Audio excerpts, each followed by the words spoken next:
Current की, उनको बिल्कुल भी वो पसंद नहीं होता, चाहे वो सही चल रही है या गलत चल रही है। क्रांतिकारी अच्छे भी हो सकते हैं, बुरे भी।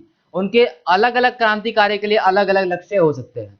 तो ये क्या है, ये इटली के क्रांतिकारी है और इन्होंने क्या किया था, यंग इटली नामक एक आंदोलन चलाया था।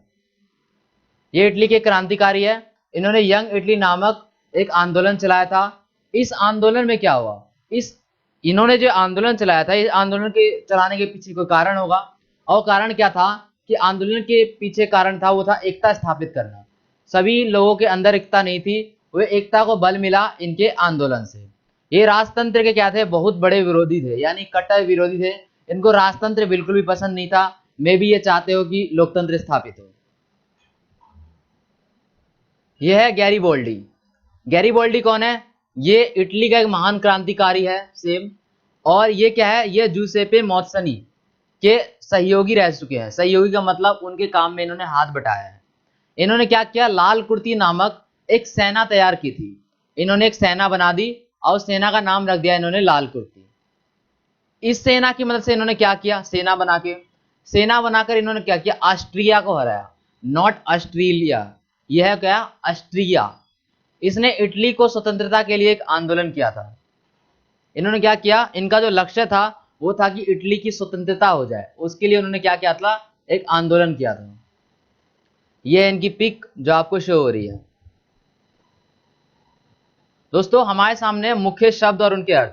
दोस्तों ये बहुत ज्यादा इंपॉर्टेंट है, आप इनको वर्ड मीनिंग की तरह मान सकते हो। और जैसे आप चैप्टर पढ़ोगे तो चैप्टर पढ़ते समय अगर बीच में किसी वाक्य में अगर आपको ये शब्द मिल जाते हैं और अगर आपको इनके मतलब नहीं पता तो आप उसको स्किप कर दोगे, समझ में नहीं आएगा। लेकिन अगर पहले ही आपको ये शब्द पता चल जाते हैं तो आपको और इंटरेस्टिंग लगेगा पढ़ने में। तो कुलीन वर्ग नाम से पता चल रहा है ये अमीर वर्ग होंगे। ये जमीन के क्या होते थे, मालिक। और ये यूरोप के, जो यूरोपीय महाद्वीप के सबसे शक्तिशाली वर्गों में से एक वर्ग था कुलीन वर्ग। इसका मतलब ये अमीर वर्ग थे, इनके पास जमीन थी बहुत ज्यादा और यूरोपीय महाद्वीप के सबसे शक्तिशाली लोग थे। निरंकुशवाद, निरंकुशवाद का मतलब होता है एक ऐसी सरकार या शासन व्यवस्था जिसके ऊपर किसी प्रकार का कोई अंकुश ना हो, बिना अंकुश की सरकार निरंकुशवाद कहलाती है। जूकर्स, दोस्तों ये क्या है, ये एक ग्रुप है। आप इसको एक ग्रुप कह सकते हो। एक ग्रुप है, इस ग्रुप के अंदर लोग हैं। और कैसे लोग हैं, जमींदार लोग हैं, बड़े बड़े। अब मान के चलो हमने एक ग्रुप बनाया और उस ग्रुप में बहुत बड़े बड़े जमींदारों को शामिल कर दिया और वे जमींदार अपनी कुछ बातें कर रहे हैं, तो उस ग्रुप का नाम था जुकर्स। दोस्तों अब बात आती है जनमत संग्रह की। जनमत संग्रह का मतलब क्या होता है, जनमत संग्रह यानी जनता, मत यानी वोटों से, और इसके बारे में जानकारी लेते हैं। तो क्या है कि ये प्रत्यक्ष मतदान होता था, एक डायरेक्ट मतदान होता था, जिससे क्या करते थे, एक क्षेत्र की जनता से पूछा जाता था कि क्या आप इस टॉपिक पे, इस प्रस्ताव पे स्वीकार है आपको ये कि नहीं स्वीकार है। चलो एग्जांपल लेते हैं। क्लास में पूछा जाता है मॉनिटर किसको बनना है, तो दो बच्चों ने हाथ उठाया। अब सर ने कहा कि भाई तू एक काम कर, खड़ा हो जा। ए बच्चे को खड़ा कर दिया और कहा इसके पक्ष में कितने बच्चे हैं, तो वहीं पे प्रत्यक्ष मतदान हो जाएगा। अगर 50% से ज्यादा ए को सपोर्ट करते हैं तो ए बन जाएगा मॉनिटर, या बी को सपोर्ट करते हैं तो बी बन जाएगा।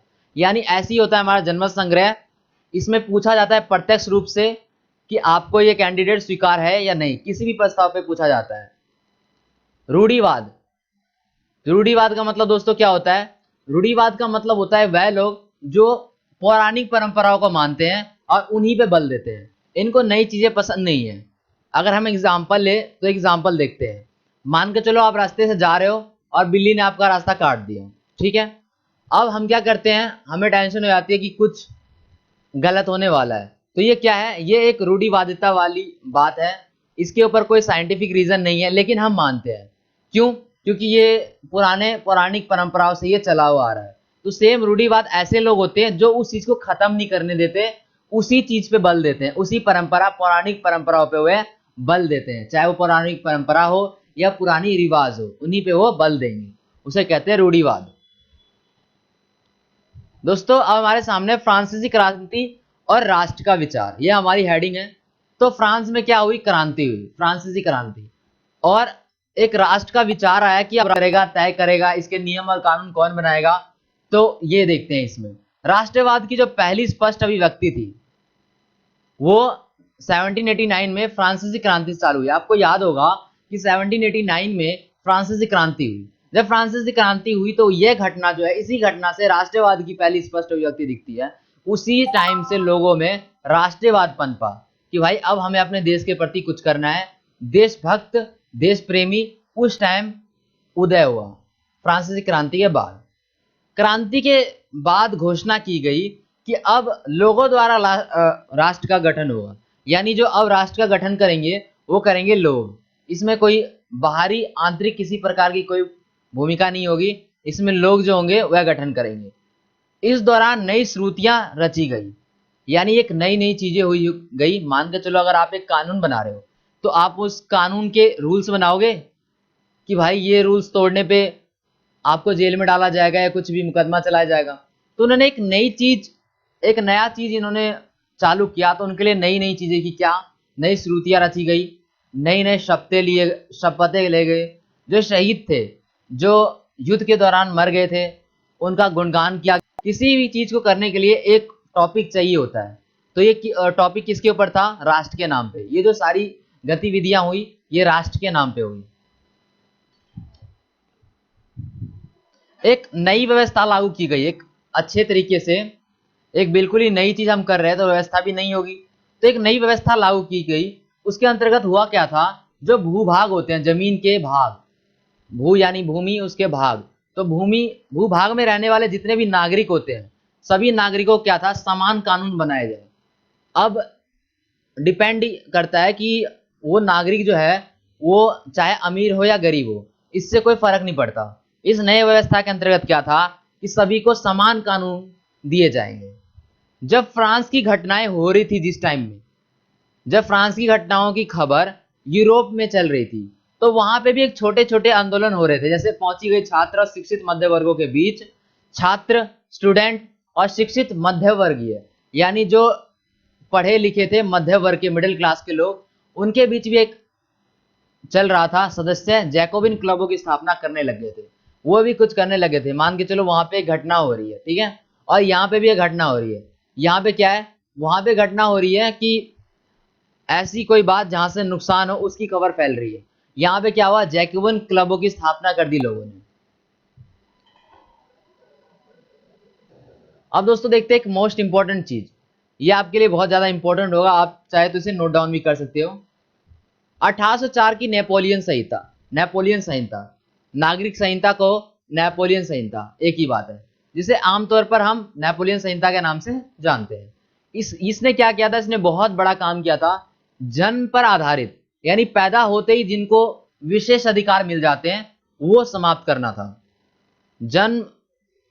जन्म लेते ही विशेष अधिकार मिल गए थे लोगों को और मिलते थे, उसको समाप्त करने का जो काम था वो था नागरिक संहिता एवं नेपोलियन संहिता, एक ही बात है।